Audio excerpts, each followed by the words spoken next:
Tahukah Anda bahwa seorang penyair dari abad ke-13 masih mampu mengguncang hati manusia hingga kini?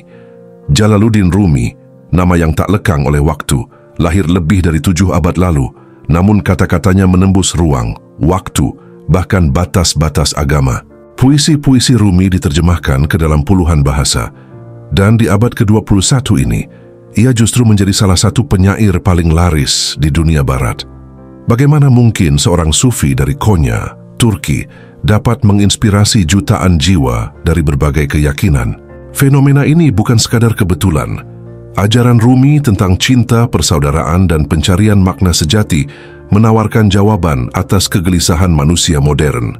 Saat dunia dilanda konflik dan perpecahan, bait-baitnya mengajarkan harmoni dan kedamaian. Ia menulis, "Jangan puas dengan cerita orang lain, bukalah mitologi hidupmu sendiri." Kalimat ini terasa seolah ia berbicara langsung kepada kita, mengajak untuk mencari cahaya dalam kegelapan hidup. Bayangkan, abad ke-13 adalah masa penuh peperangan, jatuhnya Baghdad, dan ekspansi Mongol. Namun di tengah kekacauan itu, lahirlah suara yang memilih cinta daripada kebencian. Rumi mengajarkan bahwa Tuhan bukan sekadar doktrin, tetapi pengalaman cinta yang mempersatukan segala sesuatu. Inilah mengapa pesannya abadi, melampaui garis iman dan etnis, mengikat hati dalam simpul kasih sayang universal. Bayangkan seorang tokoh yang bukan hanya dikenal sebagai penyair, tetapi juga seorang pemikir, guru dan mistikus terbesar dalam sejarah Islam. Dialah Jalaluddin Muhammad Rumi, lahir pada 30 September 1207 di kota Balkh, wilayah yang kini termasuk Afghanistan. Rumi hidup di masa penuh gejolak, serangan Mongol yang mengguncang dunia Islam, runtuhnya pusat-pusat ilmu, dan ketakutan yang menyelimuti masyarakat. Namun dari reruntuhan peradaban itu, lahir seorang sufi yang mengajarkan dunia tentang cinta, bukan cinta biasa, melainkan cinta yang mempersatukan manusia dengan Tuhannya. Rumi menghabiskan sebagian besar hidupnya di Konya, Anatolia, sekarang Turki, di mana ia menjadi ulama terkemuka. Ia bukan hanya memahami fikih, tafsir, dan hadis, tetapi juga menguasai sastra dan filsafat. Namun, yang membuatnya berbeda adalah kedalaman spiritual yang ia temukan melalui perjalanan batin. Perubahan terbesar dalam hidup Rumi terjadi ketika ia bertemu Syams Tabrizi, seorang darwis pengembara yang menghidupkan api cinta ilahi dalam dirinya. Dari titik ini, Rumi tidak lagi sekadar mengajarkan hukum agama, tetapi menulis bait-bait yang meneteskan makna terdalam kehidupan. Karya-karyanya seperti Masnavi dan Diwan-e-Syams Tabrizi adalah mahakarya yang dianggap sebagai Al-Quran dalam bahasa Persia. Puisi-puisinya membicarakan cinta, pengabdian, dan kerinduan kepada Tuhan. Ia berkata, "Aku bukan dari timur atau barat, bukan dari darat atau laut. Aku bukan dari dunia ini, bukan dari dunia itu. Aku berasal dari Sang Kekasih." Kalimat ini merangkum pandangannya tentang persatuan universal yang hingga kini menginspirasi jutaan manusia lintas budaya. Ketika kita berbicara tentang Jalaluddin Rumi, kita tidak hanya membicarakan sejarah seorang manusia, tetapi sebuah warisan spiritual yang terus hidup. Hingga abad ke-21, bait-baitnya masih dicetak, diterjemahkan, dan dikutip oleh orang-orang dari berbagai agama. Bahkan Rumi menjadi salah satu penyair terlaris di Amerika Serikat. Ini membuktikan bahwa ajarannya melampaui waktu, melampaui batas keyakinan, dan tetap relevan di tengah dunia modern yang haus akan makna. Hari ini, Jalaluddin Rumi adalah ikon spiritual global. Kutipan-kutipannya tersebar di media sosial, dicetak di buku motivasi, bahkan dinyanyikan dalam lagu-lagu pop. Tetapi di balik popularitas itu, muncul sebuah tantangan besar. Apakah kita benar-benar memahami pesan Rumi seperti yang ia maksudkan? Banyak orang mengenal Rumi hanya melalui kata-kata yang dipisahkan dari konteks aslinya. Bait-bait yang awalnya syarat makna spiritual seringkali diterjemahkan secara bebas, bahkan dihilangkan unsur keislamannya. Dalam bahasa Persia, puisi Rumi dipenuhi simbol-simbol yang merujuk pada Al-Quran, hadis, dan konsep tasawuf. Namun di Barat, Rumi sering dipandang sebagai penyair cinta universal tanpa ikatan agama. Ini menciptakan kesalahpahaman. Ajaran yang lahir dari keyakinan mendalam kini terlihat sekadar puisi romantis. Masalah ini diperparah oleh interpretasi modern yang menekankan individualisme dan kebebasan tanpa memahami landasan spiritual yang ia bangun. Misalnya, ketika Rumi menulis tentang mabuk cinta, ia bukan berbicara tentang cinta duniawi, melainkan cinta kepada Sang Pencipta. Namun banyak pembaca yang menafsirkannya sebagai puisi romantis antar manusia. Akibatnya, inti ajaran Rumi tentang fana, tentang meleburkan ego, tentang perjalanan menuju Tuhan, seringkali hilang dalam terjemahan. Tantangan lainnya adalah bagaimana ajaran Rumi dapat diaplikasikan di dunia yang serba cepat, materialistis, dan penuh konflik identitas. Ketika ia menulis, "Jangan puas dengan cerita orang lain. Bukalah mitologi hidupmu sendiri." Ia mendorong pencarian spiritual yang mendalam, bukan sekadar motivasi instan. Tetapi hari ini, kata-kata ini sering dipakai untuk mendukung budaya narsisme dan kebebasan tanpa batas. Inilah ironi besar. Seorang sufi yang mengajarkan penghapusan ego justru diinterpretasikan untuk memupuk ego. Kesalahpahaman ini bukan sekadar akademis, ia mempengaruhi cara orang menilai spiritualitas itu sendiri. Maka, pertanyaannya adalah, bisakah kita kembali memahami Rumi dalam konteks aslinya, sebagai seorang Muslim, seorang ulama, seorang pecinta Tuhan, tanpa kehilangan relevansinya untuk dunia modern? Disinilah pentingnya menelusuri akar pemikiran Rumi, agar kita tidak terjebak pada interpretasi yang menyesatkan. Pada abad ke-13, di tengah pergolakan politik dan spiritual dunia Islam, lahirlah seorang pemikir yang kelak mengubah wajah sastra dan mistisisme, Jalaluddin Muhammad Rumi. Ia dilahirkan pada 30 September 1207 di Balkh, wilayah yang kini termasuk Afghanistan.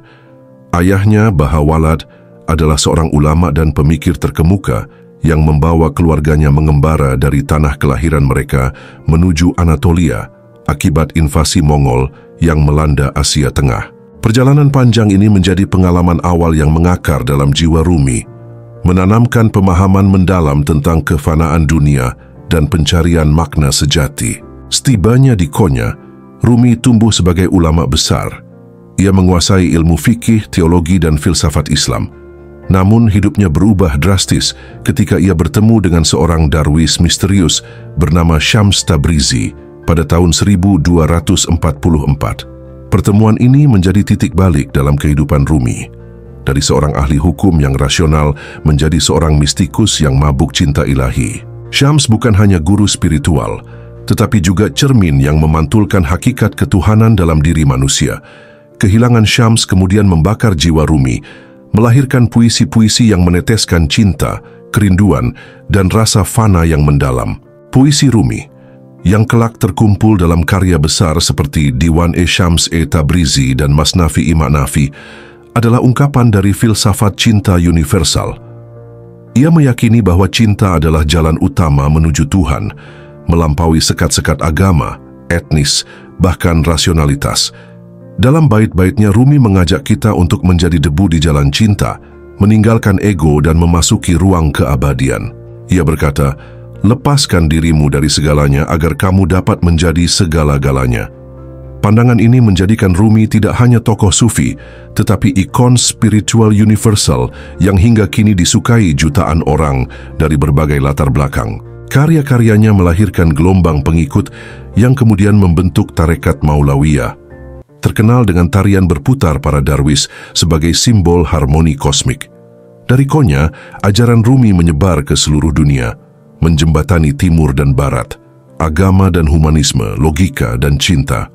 Ia bukan sekadar penyair, tetapi jembatan antara dunia fana dan keabadian yang mengajarkan bahwa di balik segala perbedaan ada satu kebenaran tunggal, cinta ilahi. Hingga kini, lebih dari 7 abad setelah wafatnya pada 17 Desember 1273, Rumi tetap hidup melalui kata-katanya.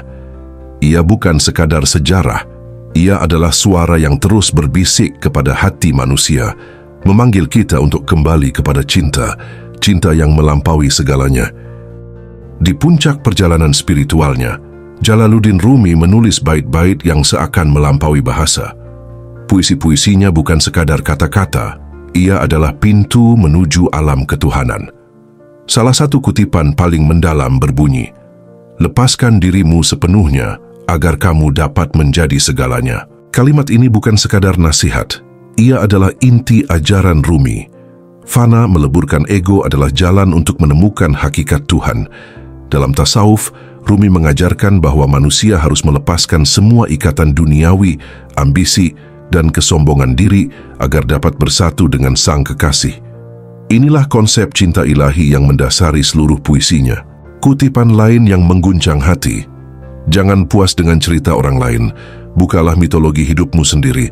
Ini bukan sekadar motivasi untuk kreatif, ia adalah panggilan untuk menemukan kebenaran pribadi, bukan dengan mengikuti tradisi buta, tetapi melalui pencarian batin. Rumi mengajak kita menggali lapisan terdalam jiwa untuk menemukan cahaya ilahi yang tersembunyi. Disinilah letak keindahan pemikirannya. Ia tidak memaksa dogma, tetapi mengajak pada perjalanan personal yang syarat makna.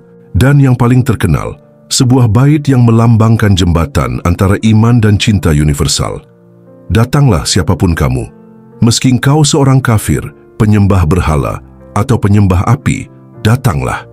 Ini bukanlah rumah keputusasaan. Kata-kata ini sering disalahpahami.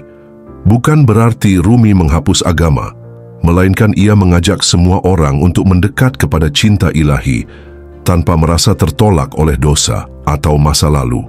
Ia mengajarkan inklusivitas spiritual yang jarang ditemukan di masa itu. Momen ini adalah klimaks dalam memahami Rumi. Ajarannya bukan untuk dunia material, bukan untuk ego, tetapi untuk menyatukan manusia dengan Tuhan melalui cinta. Ia mengubah penderitaan menjadi puisi, kehilangan menjadi keindahan, dan kegelapan menjadi cahaya.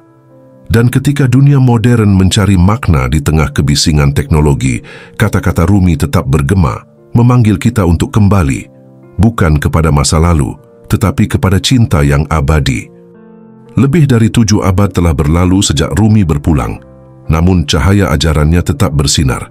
Dari Balkh hingga Konya, dari dunia Islam hingga panggung global, kata-katanya telah menjembatani timur dan barat, iman dan kemanusiaan. Ia bukan sekadar penyair, ia adalah guru yang mengajarkan bahwa cinta adalah jalan menuju keabadian. Dalam dunia yang dipenuhi kebisingan, konflik dan perpecahan, pesan Rumi tetap relevan. Lepaskan ego, dekati Sang Kekasih, dan lihat bahwa segala sesuatu adalah cerminan cinta ilahi.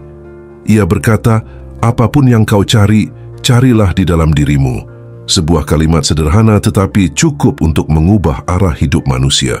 Hari ini ketika kita membaca bait-baitnya, kita tidak hanya menikmati keindahan sastra, tetapi juga meneguk hikmah yang menuntun kita pada kedamaian batin. Rumi adalah bukti bahwa kata-kata mampu melampaui waktu, budaya, bahkan peradaban. Dan di era digital ini, pesannya terus hidup, mengajarkan kita bahwa cinta bukan sekadar perasaan, tetapi jalan spiritual yang membawa kita pulang